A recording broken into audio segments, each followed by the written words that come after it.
So hello, I thought today I'd talk about the reasons why I don't use F1 varieties. Now I say I don't use them.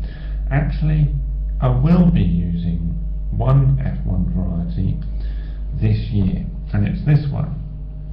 It's Parsnip Gladiator F1, and that sort of outlines the reasons why F1s can be a good thing. Now, what is an F1?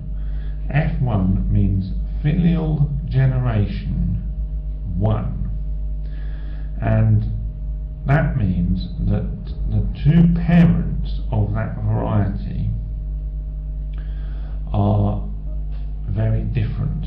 They have quite a different genetic makeup, and that these things have been put together, especially those genetics have been put together especially to create that variety.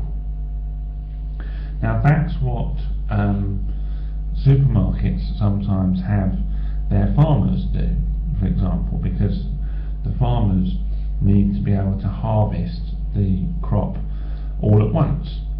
So therefore they create a variety that harvests all at once on the same day even, instead of over the course of a few months, for example.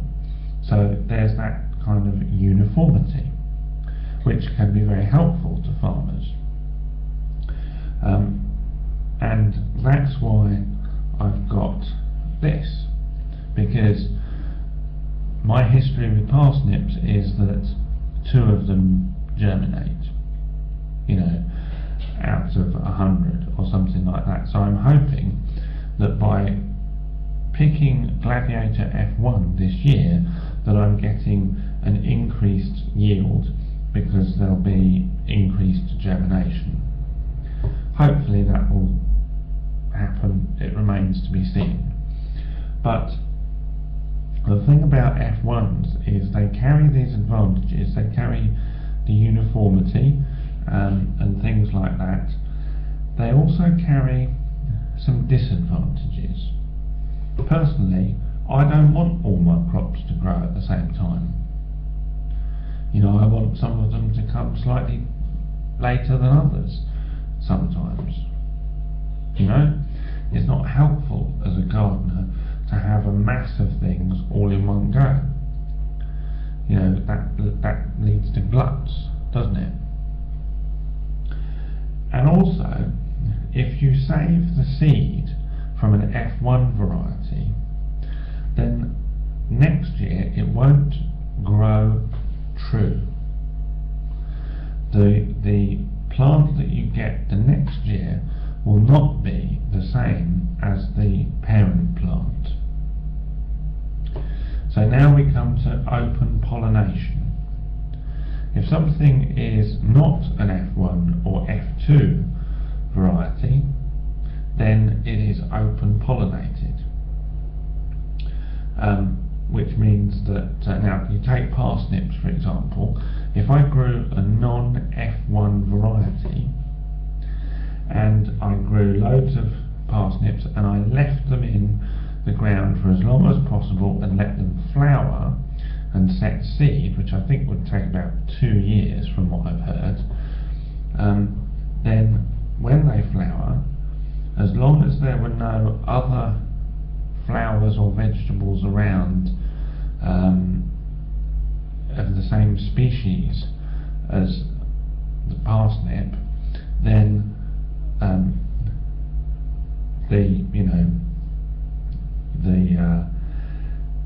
the pollination would happen between only parsnips of that variety. And then the seeds that you get, if you grow them the following year, they will be true, because that parent seed, that parent plant, was not an F1 or F2 variety, it was open pollinated. So it will grow, in other words, last year I grew parsnip white gem, which is not an F1. If I had done exactly what I said had a controlled pollination area with nothing else that's like a parsnip in that area, and saved the seed from parsnip white gem, then the seed I would get would be parsnip white gem, and it would have all the characteristics of that particular variety.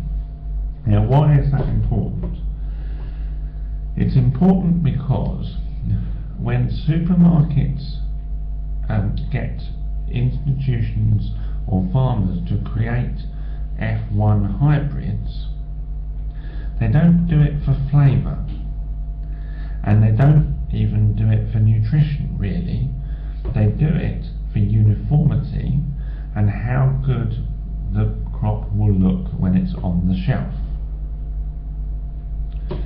So if we use F1 hybrids or F2 hybrids, and we stop using these open pollinated varieties, then actually we will gradually lose the flavour and the nutrition from these other varieties which we enjoy so much.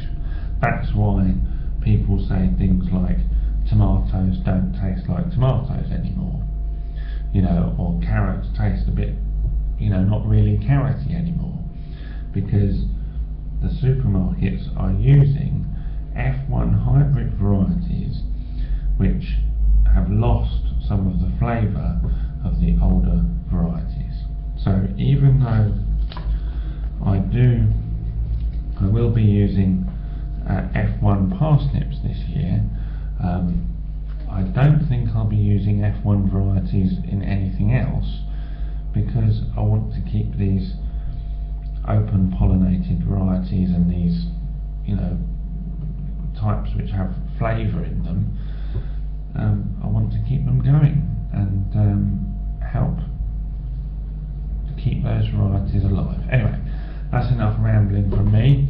Thanks for watching. I'll be back with another vlog tomorrow. The Garden Report Tumblr is in the box down below. Bye for now.